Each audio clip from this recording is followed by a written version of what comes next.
मौका छोड़ते हैं गोदी मीडिया के पत्रकार इस समाज में दंगे भड़काने को लेकर खबरें करना, लोगों में उत्तेजना पैदा करना, लोगों को भड़काना।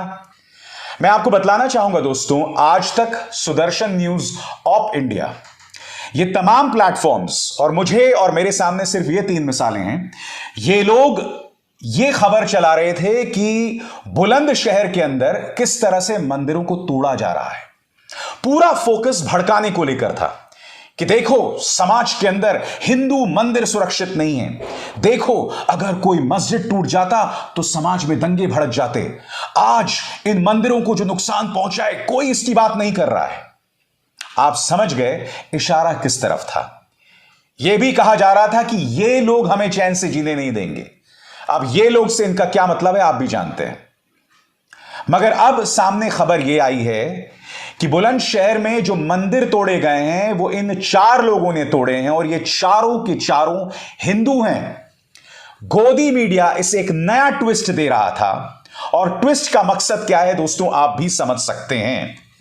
सबसे पहले दोस्तों मैं आपको बतलाना चाहूंगा कि इस मुद्दे पर पुलिस का क्या कहना है।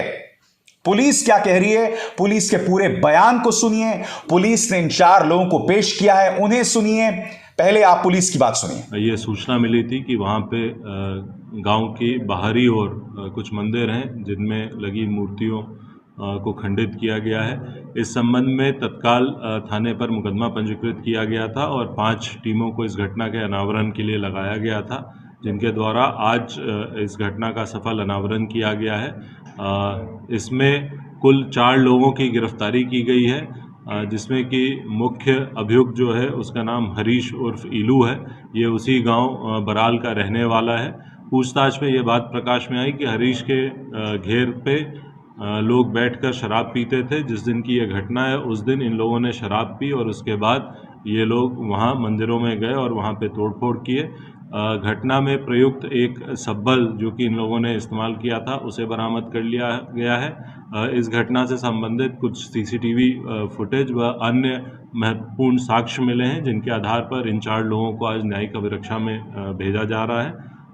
कुछ अन्य लोगों के भी नाम आए हैं जिन पे कि हम लोग अपनी विवेचना प्रचलित रख रहे हैं और साक्ष्य के आधार पर उनके विरुद्ध कार्रवाई सुनिश्चित की जाएगी। मैं फिर दोहरा दूं दोस्तों, जिन लोगों को पकड़ा गया है उनके नाम क्या क्या हैं। हरीश शर्मा, शिवम, केशव और अजय, चारों के चारों हिंदू। अब मैं आपको बतलाता हूं दोस्तों कि किस तरह से गोदी मीडिया जो है माहौल को भड़का रहा था। सबसे पहले तो ये सज्जन जिन्होंने तिहाड़ जेल में पत्रकारिता का नाम रोशन किया है, बुलंदशहर में मंदिरों में शिवलिंग खंडित किया गया लेकिन देश में सन्नाटा है, अब धर्मनिरपेक्षता खतरे में नहीं है। यही नहीं, इसने अपने कार्यक्रम में यह भी कहा कि अगर मस्जिद या गिरजाघर पर कोई हमला होता तो देश में दंगे भड़क जाते। सुनिए क्या कह रहा है। हमारे देश में अगर किसी मस्जिद पर या किसी चर्च पर हमले की कोई झूठी खबर भी आ जाए तो देश में दंगे भड़क जाते हैं। ये यहां नहीं रुका दोस्तों, ये कहकर भी उत्तेजना पैदा कर रहा है कि आज देश में इसकी कोई चर्चा नहीं कर रहा है। सुनिए। लेकिन हमारे देश में इसकी कहीं कोई चर्चा तक नहीं है। आपको किसी मीडिया में, किसी न्यूज चैनल में खबर तक नहीं मिलेगी, या यूं कह लीजिए कि इस घटना पर पूरे देश में सन्नाटा छाया हुआ है। यही नहीं दोस्तों, सुदर्शन न्यूज का यह पत्रकार जिसका नाम जितेंद्र प्रताप सिंह है, इसने अब अपने इस ट्वीट को डिलीट कर दिया है, हटा दिया है। इसने भी इसी तरह से भड़काऊ संदेश दिया था और यह देखिए ऑप न्यूज वो भी ये कह रहा है। मगर मैं आपका ध्यान खींचना चाहूंगा उस पत्रकार की तरफ जिसने कहा था कि अगर मस्जिद पर ऐसा हमला होता तो देश में दंगे भड़क जाते। मैं इसे याद दिलाना चाहूंगा कि पिछले 1 साल में कम से कम मैं आपको ढेरों मिसाल दिखा सकता हूं जब गिरजाघरों पर हमले हुए हैं। यही नहीं, कई ऐसी जगहों पर गिरजाघरों में, चर्चेस में लोगों को पूजा नहीं करने दिया है। याद कीजिए रमजान का मौका, ऐसी ढेरों मिसालें थी जहां कुछ मुसलमान जो हैं रमजान के बाद अपने दोस्तों के साथ रोजा तोड़ना चाहते थे और अपने गोदाम में नमाज अता कर रहे थे, उन्हें रोक लिया गया था। आपको ढेरों मिसालें दी जा सकती हैं।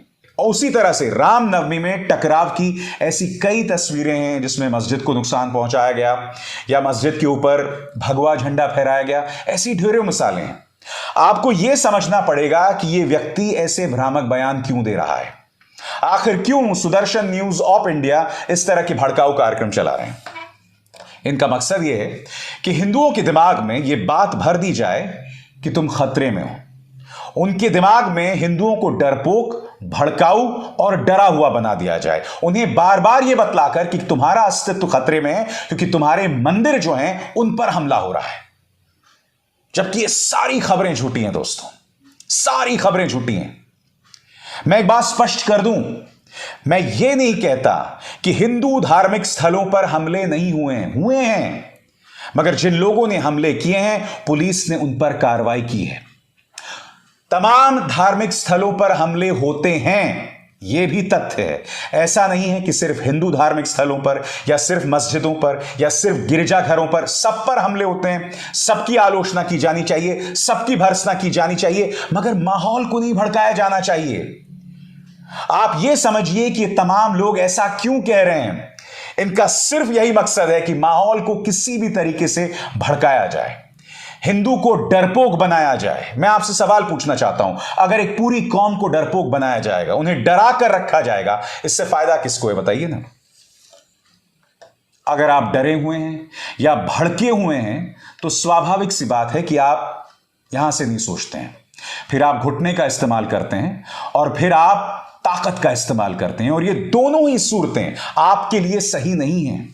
इसीलिए ऐसे कचरा न्यूज चैनल्स, ऐसे वाहियात पत्रकारों, ऐसे वाहियात वेबसाइट्स को सुनना आपकी सेहत के लिए हानिकारक है।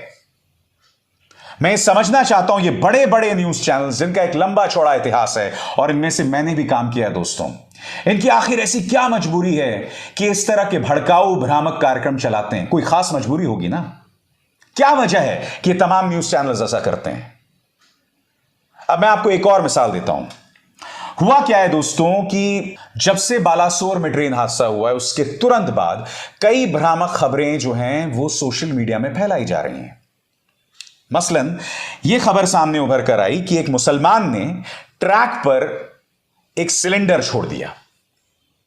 खबर पूरी तरह से गलत थी। एक हिंदू जो है वो ट्रैक को पार कर रहा था, मगर सामने से ट्रेन आ गई, वो घबरा गया, उसने अपना सिलेंडर वहीं छोड़ दिया और वो भाग गया।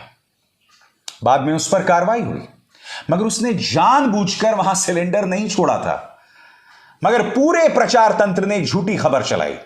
खबर देखिए ऑल्ट न्यूज की। हल्द्वानी में ट्रेन के नीचे गैस सिलेंडर फेंकने का पुराना वीडियो झूठे सांप्रदायिक एंगल के साथ वायरल। इसमें कौन कौन लोग हैं? ये अमिताभ चौधरी करके कोई है, उत्तराखंड, एक मदरसा छाप through a gas cylinder in front of a moving train.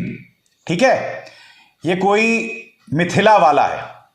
फिर कोई हम लोग है, अजय चौहान। इन दिनों देश में हो रहे रेल हादसों के पीछे कहीं कोई साजिश तो नहीं? वीडियो के मुताबिक हल्द्वानी में चलती ट्रेन के आगे एक व्यक्ति ने फेंका भरा हुआ गैस सिलेंडर। उसी तरह से अश्विनी उपाध्याय है दोस्तों, ये बात बात पर सुप्रीम कोर्ट पहुंच जाता है। इसने क्या कहा है? महाभारत शुरू हो चुका है और इस धर्म युद्ध में जो धर्म के साथ नहीं या न्यूट्रल दिखने की कोशिश कर रहा है वो वास्तव में अधर्म का सहयोग कर रहा है। फिर देखिए दोस्तों, सॉर्टेड ईगल और ये तमाम लोगों ने इसी तरह से किया है। यही नहीं, पंजाब केसरी उत्तराखंड ने भी भ्रामक खबर फैलाई है। उनके मुताबिक हल्द्वानी में चलती ट्रेन के आगे एक व्यक्ति ने फेंका गैस सिलेंडर, बड़ा हादसा होते होते बचा। और मैं आपको बतलाता हूं ऑल्ट न्यूज ने इस पर क्या पड़ताल की है आपकी स्क्रीन पर। जब ऑल्ट न्यूज ने चंद्रपाल सिंह से कांटेक्ट किया तो उन्होंने इस दावे को गलत बताया कि आरोपी मुसलमान था। उन्होंने कहा आरोपी का नाम गंगाराम है और उसके पिता का नाम बिहारी लाल। वहीं यह घटना 5 जुलाई 2022 की है। आरोपी घर से खाली गैस सिलेंडर भरवाने के लिए निकला था। रेलवे ट्रैक पार करते समय उस ट्रैक पर एक ट्रेन आ गई और गंगाराम सिलेंडर को ट्रैक पर छोड़कर खुद को बचाने के लिए भाग गया। सीधा सा फैक्ट चेक है दोस्तों। इन तमाम लोगों ने, जिसमें कई लोग ब्लू टिक वाले हैं, ये भ्रामक खबरें चला रहे थे। ये दो रुपल्ली ट्रोल्स और उन पत्रकारों में क्या फर्क है जो इस तरह की भ्रामक खबरें चलाते हैं? आखिर क्या वजह है, मैं समझना चाहता हूं। क्यों समाज को ज्वलंत किया जा रहा है जैसे जैसे लोकसभा चुनाव पास आ रहा है? आखिर क्या वजह है कि किसी ना किसी तरीके से माहौल को सांप्रदायिक किया जाए? चलिए मान लिया आपको वोट भी मिल जाएंगे, मगर मैं आपसे समझना चाहता हूं आप कैसा समाज बनाना चाहते हैं? आखिर इसकी वजह क्या है? आप क्यों इस देश के बहुमत को डब्बू, डरपोक और भड़काऊ बनाना चाहते हैं? मैं आपकी इस मानसिकता को समझना चाहता हूं। आपके चंद वोटों के लिए मेरे देश का भविष्य क्यों बर्बाद हो, मैं आपसे समझना चाहता हूं।